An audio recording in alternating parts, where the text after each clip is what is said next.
يا شايف، السلام عليكم ورحمة الله تعالى وبركاته. شايف واحدين من الأخوان كتير بيتكلموا بيقول الدعم السريع ده خلاص زمن انتهى، والدعم السريع ده ما قاعد بداويس، والدعم السريع ده ما أدريكا. لا لا والله يا جماعة، المعرف خليه يعرف. الدعم السريع ده انتوا شايفين الجيش كان استلم منطقة بسيطة بس كباشي بيجي بيرفع معنوياتهم. يا جماعة الحرب ده أصلا معنويات يا جماعة. هي الحرب ده أصلا معنويات. من المفترض محمد حمدان دولة ده الأشاوس استلموا سنجة، استلموا ين. نحن ما في زول بيتكلم إلا بعد استلموا منه. كان سقطوا منا بلد والله يتكلم. لكن من المفترض قبل انت من جنودك ده استلموا موقع انت تتكلم لهم. ما داير يمكن ظهر في الميدان، كتر الله خيرك. ما ظهر في الميدان، جيت ظهرت لهم رفع معنوياتهم. تتكلم تطلع رساله يا جماعه، تطلع رساله للاشاوس للجنود. ده خلاص بكون يا جماعه 6 شهور 7 شهور زول بيطلع رساله ماشي. ده الاشاوس ده اللي انا والله ولا بلومهم، وكان في زول بلومهم ذات غلطان.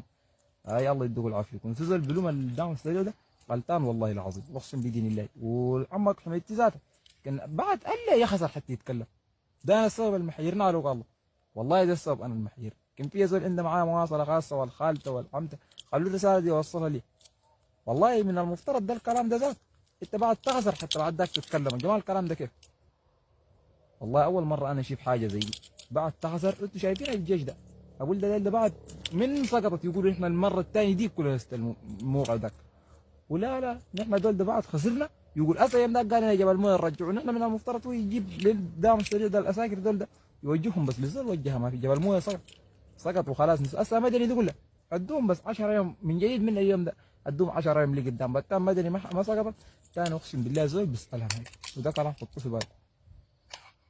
اي والله ده بس الدعم السريع ده محطم معنوياته ومحطم حميتي، بس ما محطمها زول تاني. والله الكلام ده انا الحاج اقسم بدين الله قدام. والله انا الكلام ده نقوله محطم معنوياته هو. اعتبار انت زول قايد معقوله يا اخي بعد خسر حتتكلم؟ الكلام ده كيف يا جماعه؟ من المفترض هو ولا عبد الرحيم هنا يسهر في الميدان ساكت، يسهر مال اساكر يا جماعه من يوم واحد كده يا جماعه. الكلام ده انا بحجز صحيح. اي ولو كان انت ما ظهر ما اساكرك جيت بعد منطقه سقطت ذاتها جيت فكها ذاتها. من المفترض من المفترض تطلع رساله زول 5 شهور ما تطلع رساله الحافظ شنو بعد يوم اتخذ حتى تتكلم تقول انا خسرت. ما تتكلم تقول انا ربح اليوم. معقوله والله ده ما كلام نهائي. لكن خلاص. اي تحيه للاشاوس الجنود وتحيه لقيادات الدعم السريع. والله انتم ما قصرتوا شايفين شغلكم. تحيه للناس مدني.